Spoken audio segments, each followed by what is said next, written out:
ದತ್ತ ಘನಾಕೃತಿಯ ಪೂರ್ಣ ಮೇಲ್ಮೈ ವಿಸ್ತೀರ್ಣ.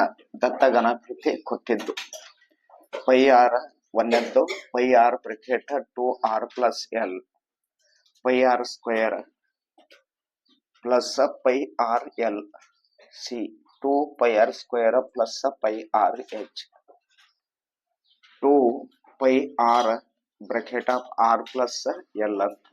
ಹಾಗಾದ್ರೆ ಆಪ್ಷನ್ಸ್ ಯಾವ್ದು ಸರಿಯಾಗುತ್ತೆ ಇಲ್ಲಿ? D 2 pi r bracket r plus l. D 2 pi r bracket r plus l. ನಾಲ್ಕನೇದಾಗಿ ಎ ನಿರ್ದೇಶಾಂಕ ಎ ಕಮ ಬಿ ಅಂತ ಕೊಟ್ರು. ನಿರ್ದೇಶಾಂಕಗಳು ಕೊಟ್ರು. ಇದು ಬಿ ಪಾಯಿಂಟ್. ಇದ್ರ ನಿರ್ದೇಶಾಂಕಗಳು ಸಿ ಕಮ ಡಿ.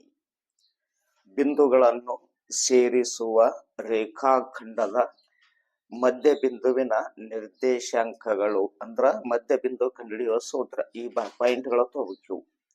ಎ ಬಿಂದು ಎ ಕಮ ಬಿ ನಿರ್ದೇಶಾಂಕಗಳು, ಬಿ ಬಿಂದು ಸಿ ಕಮ ಡಿ. ಇಲ್ಲಿ ಇದು x1 y1 x2 y2. A ಇದ್ರದ್ದು ಬಿ ಸಿ ಡಿ ಅಂತ ಬರೀತೀವಿ ನಾವು. ಮಧ್ಯ ಬಿಂದುವಿನ ಸೂತ್ರ ಬರಿಬೇಕಾದ್ರ ಮಧ್ಯ ಬಿಂದುವಿನ ಸೂತ್ರ ಏನದ ಅಂತಂದ್ರ x1 ಪ್ಲಸ್ x2 ಅಪಾನ 2 y1 plus y2 y1 plus y2 ಅಪಾನ 2 ಇಷ್ಟು ಬರೀತೀವಿ. ಹಾಗಾದ್ರ x1 ಅಂದ್ರೆ ಅವತ್ತು ಎಷ್ಟಾಗತ್ತೆ ನೋಡ್ರಿ. x1 ಅಂದ್ರೆ ಎ, x2 ಅಂದ್ರೆ ಸಿ. ಎ ಪ್ಲಸ್ ಸಿ ಬರಬೇಕು, ಬಿ ಪ್ಲಸ್ ಡಿ ಬರಬೇಕು. A plus C upon 2 B plus D upon 2 ಅದಲ್ಲ. Option D. ಬಿ ಆಪ್ಷನ್ ಎಷ್ಟಾಗತ್ತೆ ಅಂದ್ರ A plus C upon 2 B plus D ಅಪಾನ 2. ಇದು ಸರಿ ಇತ್ತು. ಆಪ್ಷನ್ ಬಿ ಸರಿ ಆಗ್ತದೆ. ಪಿ ಐದನೇದ್ದು ಪಿ ಮತ್ತು ಕ್ಯೂ ಎರಡು ಅವಿಭಾಜ್ಯ ಸಂಖ್ಯೆಗಳಾದರೆ ಅವುಗಳ ಮಾಸ. ಅವಿಭಾಜ್ಯ ಅಂದ್ರ ಮತ್ತೊಂದು ಮಗ್ಗಿ ಒಳಗ ಟೇಬಲ್ದೊಳಗ ಇರಬಾರದು ಅಂತಹ ಸಂಖ್ಯೆ. ಈಗ 3 ಅಂತ ತಗೊಳ, ಇನ್ನೊಂದು ಮಗ್ಗಿಯಾಗಿ ಇಲ್ಲಿದೆ. ಈಗ 5 ಅಂತ ತಗೋರಿ. 3, 5 ಅವಿಭಾಜ್ಯ ಸಂಖ್ಯೆಗಳು. ಇವುಗಳ ಮಾಸ ಎಷ್ಟು ಬರುತ್ತೆ ನೋಡ್ರಿ. 3 ತಗೊಂಡ್ರ ಇದರ ಅವಿಭಾಜ್ಯ ಅಪವರ್ತನಗಳು 3 ಒಂದಲೇ 3. 5 ತಗೊಂಡ್ರ 5 ಒಂದಲೇ 5 ಬರುತ್ತೆ. 2ರಾಗ ಇದ್ದಿದ್ದೆಷ್ಟು? 1 ಒಂದೇ ಅದ, ಹೌದಲ್ಲ? ಹಾಗಾದ್ರ ಪಿ ಮತ್ತು ಕ್ಯೂ ಎರಡು ಅವಿಭಾಜ್ಯ ಸಂಖ್ಯೆಗಳಾದ್ರ ಇದರದು ಮಾಸ ಎಷ್ಟು ಬರುತ್ತೆ ಅನ್ನಂಗಾಯ್ತು? 1 ಬರುತ್ತೆ. ಅಂದ್ರ ಆಪ್ಷನ್ ಎ 1 ಸರಿ. 6ನೇದಾಗಿ ದತ್ತ ಚಿತ್ರದಲ್ಲಿ ಡಿ ಸಮಾಂತರ ಬಿಸಿ. ಈ ಡಿ ರೇಖೆ ಅನ್ನುವಂಥದ್ದು ಬಿಸಿ ರೇಖೆಗೆ ಸಮಾಂತರ. ಆದರೆ ಇಸಿಯ ಬೆಲೆ ಎಷ್ಟು? ಇಸಿ ಎಷ್ಟು ಅಂತ ಕೇಳ್ತಾರ ಅವರು. ಎಡಿ 6 centimetre, BD 9 centimetre, AE 8 centimetre, EC x ಕೊಟ್ರ.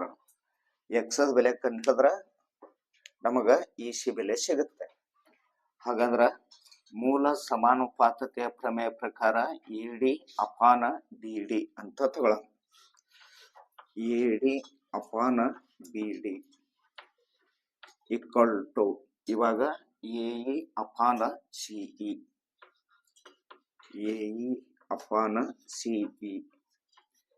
ಎಡಿ ಅಂದ್ರ 6, ಬಿಡಿ ಅಂದ್ರ 9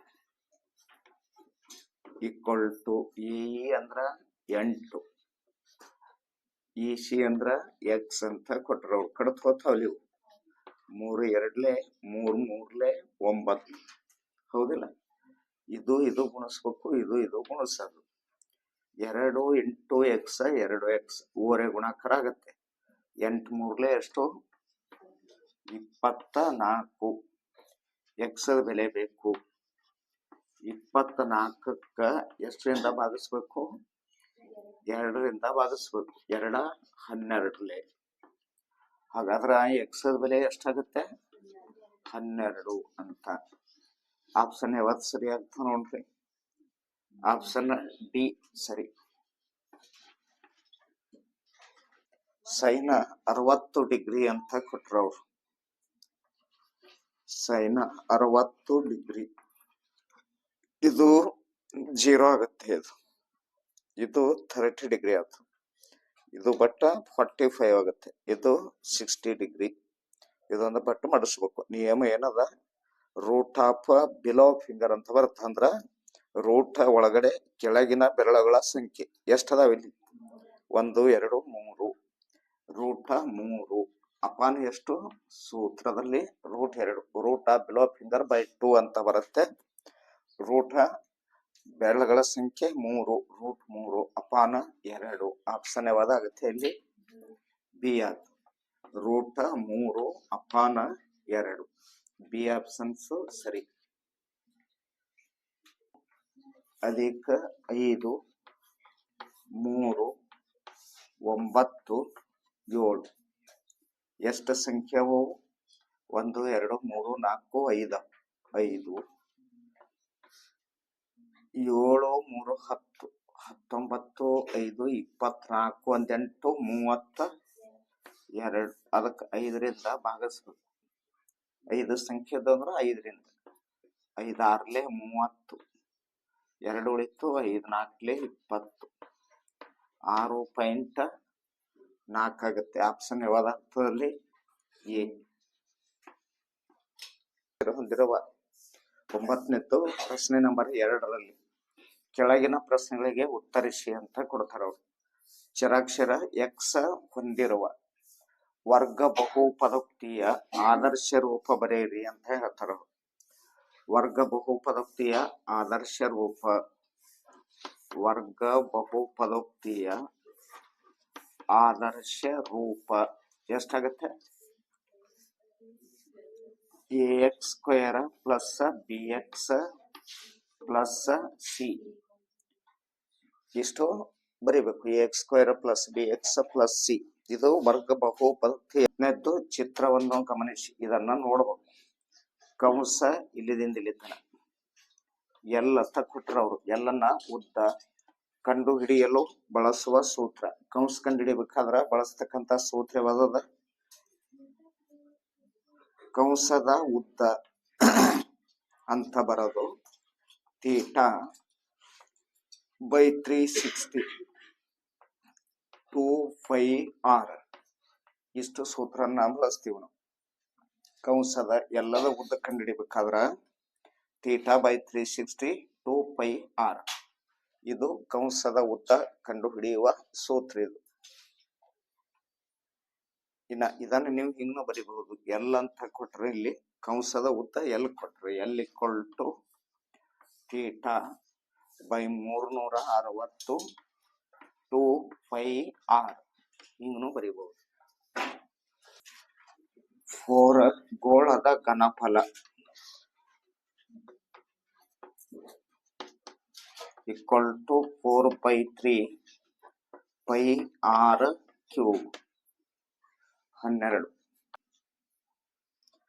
12ನೇದ್ದು a1 x plus b1 y plus c1 equal to 0 ಮತ್ತು a2 x plus b2 y plus c2 equal to 0.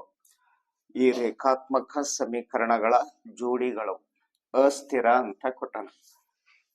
ಅಸ್ಥಿರ ಮತ್ತು ಸ್ಥಿರ ಅಂತ ಎರಡಾಗ್ತವೆ.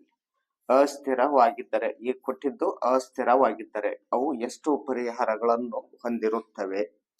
ಅಸ್ಥಿರ ಅಂದ್ರ ಹೀಗೆ ಬರುತ್ತೆ. a1 ಅಪಾನ a2 ಈಕ್ವಲ್ ಟು b1 ಅಪಾನ b2 not equal to c1 ಅಪಾನ c2. ಈ ರೀತಿಯಾಗಿತ್ತು ಅಂತಂದ್ರ ಅವಾಗ ಅಸಂಖ್ಯಾತ ಪರಿಹಾರಗಳು.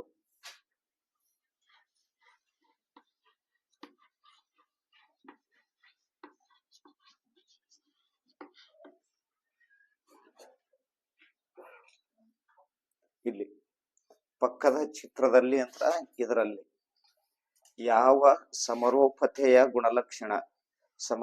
ಗುಣಲಕ್ಷಣ ತಗೊಂಡು ಎ ಬಿ ಸಿ ಅಂದ್ರ ಈ ತ್ರಿಭುಜ, ಪಿ ಕ್ಯೂ ಆರ್ ಅಂದ್ರ ಇದು ತ್ರಿಭುಜ, ಇವೆರಡು ಸಮರೂಪ ತ್ರಿಭುಜಗಳಾಗ್ಯಾವ ಅಂತ ಹೇಳ್ತಾರಲ್ಲಿ. ಅಂದ್ರಲ್ಲಿ ಯಾವ ಗುಣಲಕ್ಷಣ ಎ ಬಿ ಬಾಹು ಅನ್ನುವಂಥದ್ದು ಪಿ ಕ್ಯೂ ಕ ಒಂದೇ ರೇಖೆಯಲ್ಲಿ ಅದು ಇದಕ್ಕ ಇದು ಸಮ ಅಂತ ಸೂಚಿಸಂಗ, ಬಿ ಸಿಗಿ ಕ್ಯೂ ಆರ್ ಸಮ ಅಂತ ಸೂಚಿಸಂಗ. ಇಲ್ಲಿ ಇದು ಚಿನ್ನದ ನೋಡ್ರಿ, ಎರಡು ಇದಕ್ಕ ಎರಡು ಹೌದಿಲ್ಲ, ಇದಕ್ಕ ಇದು ಸಮ. ಕೋನ ಪಿ ಕ ಕೋನ ಕ್ಯೂ ಸಮ ಅಂತ ಹೇಳ್ಯಾರ ಅವ್ರು, ಗುರುತಿಸ್ಯಾರ ನೋಡ್ರಿ. ಇದು ಕೋನ ಈ ಕೋನಕ್ ಸಮ, ಈ ಬಾಹು ಇದಕ್ಕ ಸಮ, ಇದು ಈ ಬಾಹುಕ್ಕ ಸಮ. ಹಾಗಾದ್ರ ತ್ರಿಭುಜ ಎ ಬಿ ಸಿ ಸಮರೂಪ ತ್ರಿಭುಜ ಪಿ ಕ್ಯೂ ಆರ್. ಯಾಕಂತಂದ್ರ ಎರಡು ಬಾಹುಗಳದಾವ, ಒಂದೇನದ ಕೋನ ಅದಾವ. ಅಂದ್ರ ಎಸ್ ಎ ಎಸ್ ನಿರ್ಧಾರಕ ಗುಣ ಅಂತ ಬರೀಬೇಕು. ಎಸ್ ಎ ಎಸ್ ನಿರ್ಧಾರಕ ಗುಣದಿಂದ ಅವೆರಡು ತ್ರಿಭುಜಗಳು ಸಮರೂಪಿಗಳು ಅಂತ.